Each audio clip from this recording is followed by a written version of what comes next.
The marginalisation of Australia's Indigenous communities has affected Australia for centuries.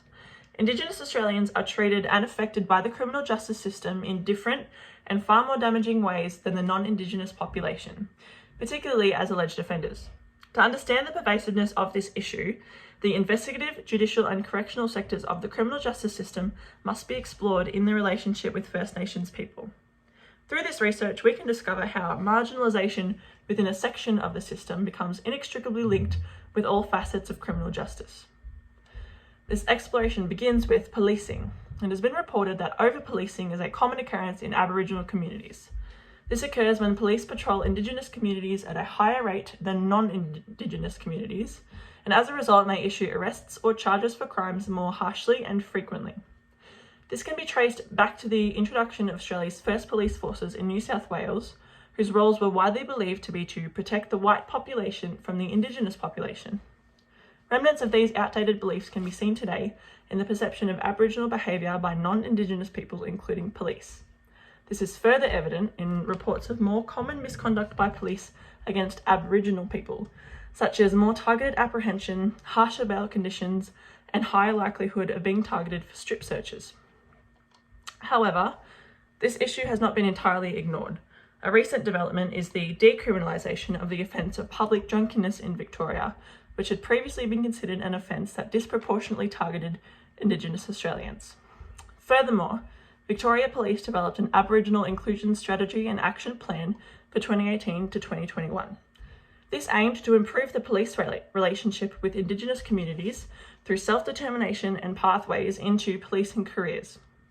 However, to further resolve the disparity, more needs to be done in terms of welfare and police training. Socioeconomic inequalities that affect Aboriginal Australians disproportionately lead to increased rates of poverty and lack of access to education, which can affect treatment in the judiciary.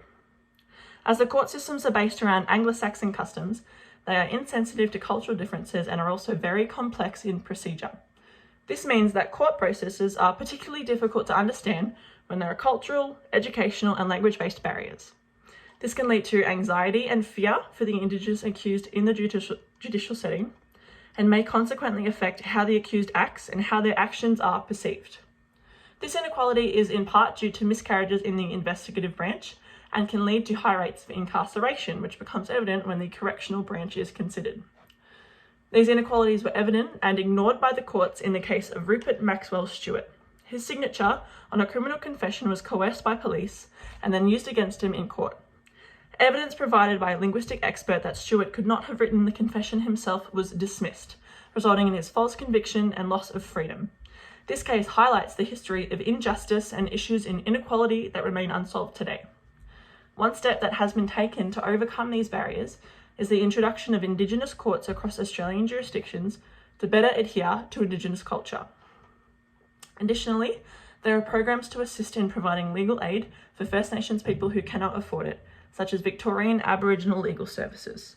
However, whilst beneficial in some cases, the limited applicability of these programs mean that they do not overcome these issues in all circumstances.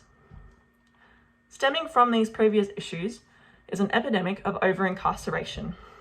Despite comprising only 3.3% of Australia's population, First Nations people are imprisoned at a rate 11 times higher than the general Australian population.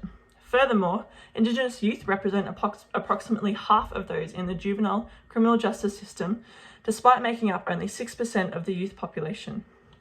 These statistics can be attributed to over-policing, judicial inequality, and above all, systemic inequality. As a result, there have been a high rate of Aboriginal deaths in custody, both in prison and in police custody. These deaths arise due to various factors and in many cases can be attributed to systemic issues or physical or mental health. Mental health issues can be exacerbated by a higher likelihood of being given solitary confinement and, in some cases, mistreatment by authority. The deaths of Tanya Day, who died in 2017 from an injury sustained in her holding cell when she was not regularly checked by police, and David Dungay Jr., who was physically restrained by police and suffocated as a result in 2015, caused outcry against police mistreatment towards Indigenous Australians. Despite a Royal Commission into Aboriginal deaths in custody in 1991, 474 Aboriginal people have died in custody since. Whilst 64% of the suggestions put forth by the Commission's report were fully implemented, action has been heavily criticised as ineffective and insufficient, claims that are reinforced by the numbers of Aboriginal deaths in custody. It is therefore clear that in every branch of the criminal justice system, Aboriginal Australians are treated differently as a whole to the non-Indigenous community. Whilst differing responses to different cultures may be necessary to aid in fair justice, the differing response currently presents as counteractive to the intentions of the criminal justice system, which are to provide fair and equal justice to all. Australia's justice system is changing for the better, but has a long way to go, and this cannot be done without embracing and celebrating Indigenous culture as a country, listening to the voices of the minority, and addressing systemic inequality. Thank you.